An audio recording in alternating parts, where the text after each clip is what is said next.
హోదా మీరు తెస్తా అన్నారు కాబట్టి ప్రజా తీర్పు చూస్తున్నాం కదా నారాయణ రెడ్డి గారు. మళ్ళీ గతంలోకి ఎందుకు? ఆశా గారు ఒక మాట చెప్తున్నా, 2014లో రాష్ట్రాన్ని అశాస్త్రీయంగా విభజన చేసినప్పుడు ప్రత్యేక హోదా ఇస్తానని కాంగ్రెస్ ప్రభుత్వం అనౌన్స్ చేసింది. అక్కడ కాంగ్రెస్ ప్రభుత్వం చేసిన తప్పు ఏంటంటే, ప్రత్యేక హోదా ఇస్తానన్నప్పుడు దాన్ని ఎందుకు చట్టబద్ధత కల్పించలేదు, దానికి ఎందుకు కాన్స్టిట్యూషనల్ గా ప్రొటెక్షన్ కల్పించలేదు అంటే, ఒక పూటకపు హామీ ఇచ్చి అశాస్త్రీయంగా ఈ ఆంధ్ర రాష్ట్రం మీద కక్ష సాధింపు చర్య చేసింది సోనియా గాంధీ అందుకో. తరువాత ఎప్పుడైతే చంద్రబాబు నాయుడు గారు 2014 నుంచి 2019 వరకు ఈ రోజు చెప్తున్న చంద్రబాబు నాయుడు గారు, జనసేన పార్టీ అధ్యక్షులు పవన్ కళ్యాణ్ గారు ఖచ్చితంగా బీజేపీతో అంటకాగుతూ ఉన్నారు. అంటకాగుతూ ఉన్నప్పుడు ఎందుకు మెళ్ళను వంచి ఎందుకు ప్రత్యేక హోదా తీసుకురాలేదు? ప్రత్యేక హోదా రాకపోవడానికి కారణం చెప్పింది వాళ్ళు కాదు కదా, మీరు కదా ప్రత్యేక హోదా మెడలోంచి తెస్తామని చెప్పింది. అధికారంలో ఉంది మీరు, అధికారం ప్రజలు అప్పగించింది మీకు. నేను వస్తున్నానమ్మా, నేను అక్కడికి సమయం లేదు, పాయింట్కి రండి. గతాన్ని తవ్వుకుంటుంటే మనకి ప్రస్తుతం ఇప్పుడు ప్రజలు చూసే ప్రజెంట్ చెప్పండి. ఒక్క మాట నేను క్లియర్ గా మా ముఖ్యమంత్రి చెప్పాడు, 2014 నుంచి 2019 వరకు కావలసినన్ని సింగిల్ గా బీజేపీకి ఎంపీ సీట్లు రాలే. బీజేపీ ఎన్డీఏ కూటమితో మాత్రమే గవర్నమెంట్ ఏర్పాటు చేయగలిగింది.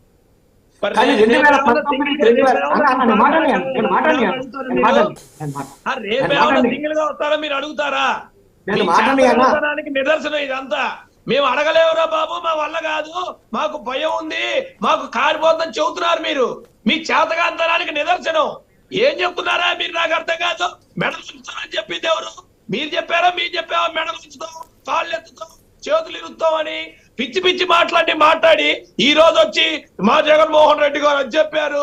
రేపేమన్నా మీకు మెజార్టీ వస్తా? రేపేమన్నా మీరు బీజేపీకి తొడగొట్టే అవకాశం మీకు దమ్ము ధైర్యం మీకుందా? మీరు రాష్ట్రానికి ఏం చేస్తారో చెప్పరు. ఏం చేయాలి చెప్పండి. ఎంతసేపటికి ఆ పాత విషయాలు తీసి అది ఇది అది. అసలు మీరు రాష్ట్రానికి మీ స్టాండ్ ఏంటి? మీరు ఏం చేయబోతున్నారు? ప్రత్యేక హోదా మీద మీ స్టాండ్ ఏంటి? ఢిల్లీ ఎన్నిసార్లు వెళ్ళారు మీరు? ఒక్కసారైనా ఎందుకు పెట్టలేదు?